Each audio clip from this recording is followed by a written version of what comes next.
Welcome back to the Extra Rep Podcast, guys. I'm Josh. I'm Liam. So today we're going to talk about gut health hacks. So, gut health's the trend on social media lately with people going around, yelling at you at the supermarket and going like, look what this has got in it. Yep. So I think it's important that we give a bit of nuance here into things that actually are going to help improve your gut health or help improve your digestion without just getting to the point of like, you can't ever eat anything and, you need to take this supplement all the time or you need to do that. Yep. So everyone's gut's going to be very different.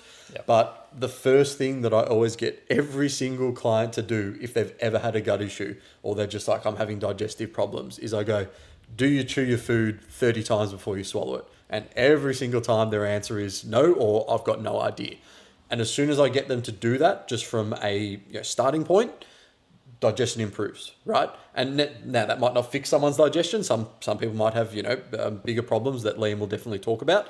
But I think that if you can take anything away from this episode, for 90% of you, your digestion will improve by slowing down and chewing your food. Yep. And oh my God, I will say like so many people that just do not mindfully eat. Like they just eat without even thinking or without even being present. And they just swallow their food and they haven't even finished chewing it. And people don't realize digestion starts up here. Our saliva glands signal stomach acidity, and pretty much our brain to gut access goes, hey, the food's coming, get ready. So anyways, digestive hacks. So I've got many, and Josh and I speak from this podcast we've had a whole host of gut issues. We've both had Helicobacter pylori infections. I had quite a severe one when I was 11 years old, had to get my appendix removed and everything. And there's so many things I wish I knew about gut health, because I had so many things like mood disorders, bloating, all these random different things going on, dopamine issues, hunger signaling issues, all just because of my gut. Until I got my gut fixed, everything got better. And believe it or not, my gym results got a lot better as well. But we're not going to touch on that on this podcast. We're just going to be talking about gut health hacks. So number one hack for me would be, for a lot of people, apple cider vinegar. 1 to 2 tablespoons diluted in 200 mils of water. You can have it once, twice, 3 times a day. Not only amazing for stomach acidity and for helping digest your food and nutrient partitioning, a lot of people are stomach acid deficient. So many... Can you explain like with that? So someone would think apple cider vinegar, right? Yep. Like I'm deficient in stomach acid, like, oh, but this is really acidic when I'm having an apple cider vinegar. Mm-hmm. Like, would that not, do the wrong thing to my stomach acid? I think a lot of people have that and they think the opposite. No, not at all. Not at all. So a lot of people, I saw the stats, I can't remember what percentage, but so many people are actually on prescribed medications like NSAIDs and Nexium and all these things that actually interrupt stomach acid production. So a lot of people have low stomach acid and can't digest their food properly, and they're told by their doctors or whoever, like, oh no, just take Nexium, you've got acid reflux, you've got all these issues, heartburn, GERD, here's this next medication, here's this next medication. And it's like, you could have solved it by cleaning up your diet and just making sure you've got apple cider vinegar and you're breaking down sort of any food that's coming in through the pipeline. Now, it does correlate to chewing your food first, but apple cider vinegar beforehand not only helps with breaking down and digesting, nutrient partitioning, stomach acidity, it also helps with everyone's favorite term, insulin sensitivity as well. So it helps you digest carbs a lot better. When you talk about fat, so I mean, there's a lot on the internet now about like bile production and things like that. So I think one thing to be very mindful of, especially if you're going to go on like a keto type diet, is that if you can't absorb those fats properly and you don't have enough bile, a lot of stuff can hit the fan digestion-wise. This is why your cholesterol skyrockets. And a lot of people that go keto or carnivore, they don't have any fiber in their diet. So fiber actually binds to cholesterol and helps you get rid of those toxins through the stool. If you don't have that, and then also meat is very hard to break down in the stomach. It's heavy on the colon, but you need stomach acidity to break down meat because, it's a heavy form of protein and it's a really potent form of protein amino acids. But specifically with fat malabsorption, our gallbladder and our liver have a synergistic relationship where they actually secrete bile production, which is what you mentioned before. Mm-hmm. Now, if you've got a sluggish liver or a sluggish gallbladder and you can't excrete bile, then yes, you cannot digest fats. This is where people get real big issues like gallstones and all this stuff. And we're not going to go too deep into that in that podcast, but I would say if we're talking digestive health hacks, number one would be TUDCA for bile production. absolutely amazing. So we've got apple cider vinegar, chew your food. Tadka. Tadka is a Chinese ox bile, which, sounds awful, but it's used in Chinese medicine. Pretty much any client who's taking gear that I've had, they're on Tadka year round, 500 milligrams, because of the effect that it has on detoxifying the liver and aiding with the bile flow as well, getting rid of the endotoxins, helping with the cholesterol. Because otherwise, if you can't absorb fats, or you're low in stomach acid, then you are at risk of like GERD, heartburn, cardiovascular issues, cholesterol issues, blood pressure issues. Like the list just goes on. I think it's funny how you mention that, because a lot of people would probably, I think this is where the whole like blame game comes, when people talk about like protein especially, and then like developing issues. Yep. And it's not the protein itself or the meat itself, it's not being able to digest it properly. And that's where I think a lot of the the science gets lost with people, where they're like, oh, I ate meat and I just felt like crap or whatever. And it's like, okay, well then it's not the issue from the meat, right? The meat has fantastic nutrients. It's definitely a digestive issue. So that's when, like I said, you'd look at bile and that sort of thing to make sure that the flow's there, and you're obviously getting into eating the right nutrients so you can actually absorb the food. Exactly. And another one that I will give, another health hack, is cook your veggies. Eat cruciferous vegetables, but if you struggle with eating raw vegetables, because a lot of people do and they're worried about phytic acid and oxalates and stuff, cook your veggies. You release digestive enzymes and nutrients in the veggies when you cook them. Like you cook the oxalates away and the phytic acid, like there's way less risk of pesticides when you cook your veggies. And also, this is another hack for a lot of people, but when you eat things, drink, I was going to say as well, but when you eat and drink things that are warm, you actually digest it a lot better. And, there's many other hacks that you can have, like ginger and cinnamon tea, you can have green tea, you can have hot boiling tea. Like even in Chinese medicine home practices, they say just drink your water warm because it hydrates yourself. Like the warm lemon water. Exactly. But do you want to know why? Because our body has a core temperature of 37 degrees. If you drink ice cold water, guess what? You have to get that ice cold water regulated to your body's temperature in your stomach. That actually takes a lot of effort and energy, right? And it actually is a little bit stressful on the digestive system. There's research out there, if you drink like icy cold water first thing in the morning, it can affect your digestion and your hormones as well. If you don't believe me, look this shit up. It's a crazy mistake that I probably made many times throughout life. I used to just grab something straight from the fridge.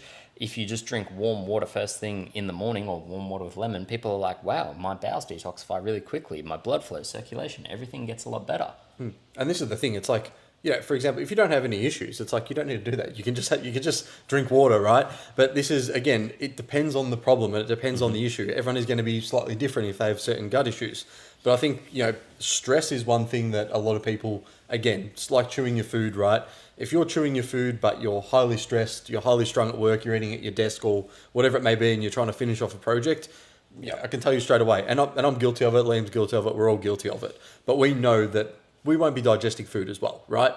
Because we're in, again, we talk about that parasympathetic to sympathetic state. We know if we're sympathetic ramped up and in that nervous system energy, we need to be parasympathetic to ideally digest and absorb these nutrients. And this is, again, when we run into issues, like it might be like iron, for example, I know so many women who they'll have enough iron, right?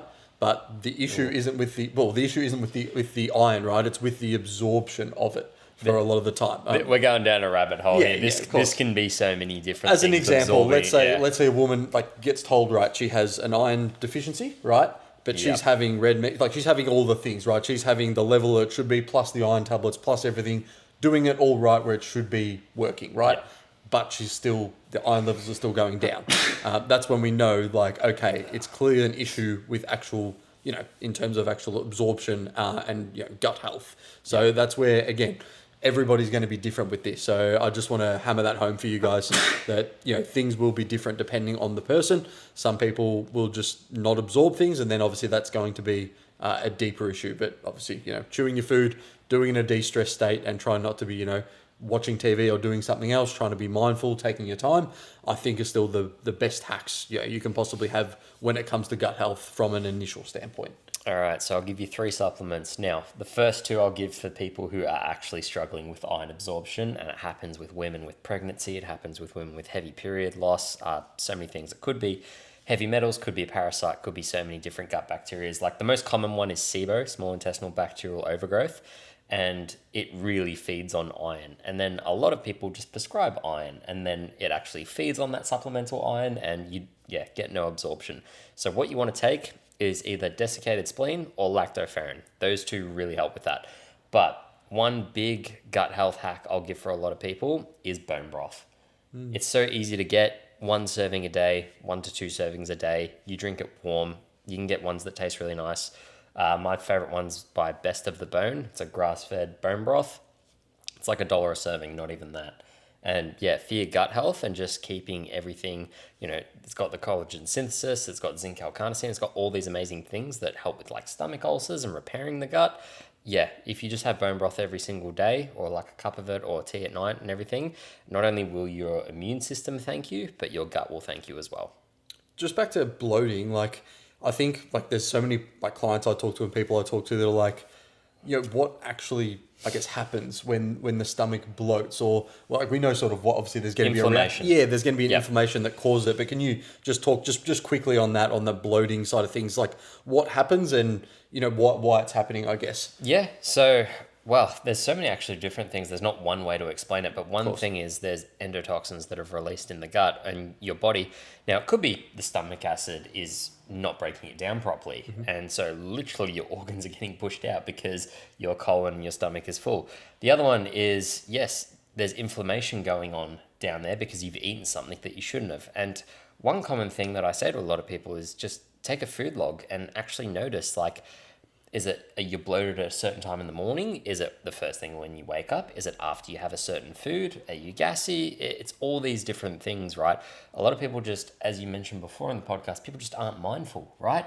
So people just aren't even in tune with their own bodies. They just all of a sudden look at themselves at the end of the night. They're like, oh, I'm really bloated. But it's like, well, when did that start? And also, what foods are you actually eating that contribute to that bloating? A lot of the times, it's foods that they don't want to actually eliminate because there's an emotional crutch or a convenience thing when it comes to that food, which can make it a little bit more difficult to come to the truth with a lot of people. Yeah, I think that's really, really interesting because, again, we all do it, right? We've all had periods where we're like, you just also almost get married to a food. For me, it was like tuna and rice in the morning, right? I just have a breakfast for like 4 years because I'm like, well, it's just easy. It's convenient. I know there's protein. I know there's carbs. And like just by having it first thing in the morning, probably combined with the coffee, it just wasn't doing great things for my guts. And as soon as I swapped it out with some fiber, some yogurt, berries, etc., like I noticed just a significant improvement in my overall gut. And then digestion as well. Yeah. Like I started feeling like I had more energy, I was doing all the right things, and I was like, oh, okay, I'm probably starting to absorb these nutrients a lot better as well. So I think for a lot of people, they're so used to being bloated, they just think it's normal. And like it's not normal, guys. It's something that definitely you can have a look and think, okay, like I said, take a food log, what's actually starting to bloat me, and then from there you can almost start by eliminating things. FODMAP is a really good one, a low FODMAP diet. So I think even just starting there as a real baseline is looking at the food log and then going, okay, are there any of these higher FODMAP foods that I've just eaten? Maybe take 1 or 2 of those out, or take one of them out next time, have a look, take another one of them out, trial, and you'll start to understand, okay, onions really fuck up my gut, or tomato really fucks up my gut. Oh, grapes are fine, whatever it may be. It is a bit of a learning process. And then obviously eventually we want to be able to reintroduce these foods as well as part of a healthy gut microbiome. But sorry, last thing to mention on that, do you want to talk just quickly before we finish up about probiotics? Because I think on antibiotics as well. So I think a lot of people, especially with antibiotics, take it as a good thing. Whereas of course, it has its pros and cons, and you need to then, use probiotics and other things to get the gut back to a healthy place of gut microbiome. Yeah, so there are specific probiotics designed to take when you are taking antibiotics. There's 2 that I specifically recommend. The best one by far is this one. It's Saccharomyces boulardii, known as SB, Sacro B. It is designed to be taken with antibiotics. So when we take antibiotics, which are overprescribed in my opinion, what happens is it pretty much wipes out your gut flora. So it wipes out bad bacteria, yes, but it also wipes out good bacteria. Now you want to still have the right ratio and balance of good bacteria because you essentially need to support not only your gut, but your immune system and a whole bunch of other things there, your gut to brain axis, your mood regulation, all of that stuff Because when you wipe out your gut flora, and especially with antibiotics, then things like SIBO and small intestinal bacterial overgrowth, and well, all these other sort of candida, yeast, H. pylori, whatever it may be, can start to overgrow there. So you kill it, you think, oh yeah, it's finally gone, and then it can overgrow and come back with a vengeance. So if you take a probiotic strain with it, now this stuff also works on candida and a few other nasties like that. The other probiotic I mentioned is called Lactobacillus reuteri, which is L. reuteri.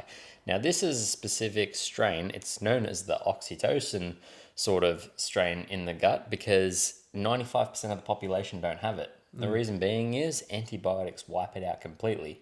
So we don't naturally get Lactobacillus reuteri. So a lot of people that actually start taking it actually find that, yes, they may get some side effects because, if they don't have it in their gut and serotonin overload, you can get things called like serotonin syndrome. You can get a few different things going off if there's die-off effects in the gut. But when those microbes die off, you can sometimes get a little bit of brain fog and a little bit of like mood, dysregulated thoughts, all that stuff. But actually adding that back in makes you a happier person. So the gut has a big thing to do with not only our immune system, but our health, even our physical health, our results, how we digest food. It's not very like, what's the word on the broad spectrum? It's not complicated when you know about it, but it can also be very complicated if you've got like a lot of misinformation going on or a misdiagnosis going on with what's happening with your gut.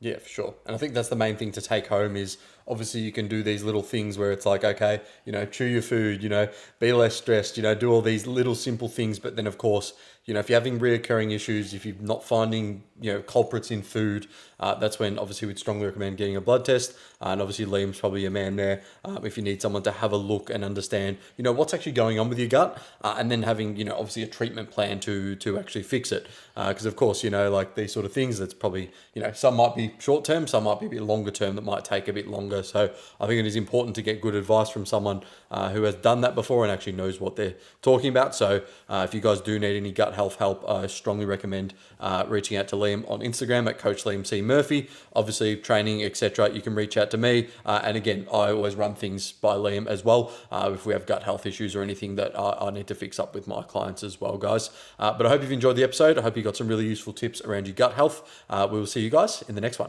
Thanks, guys.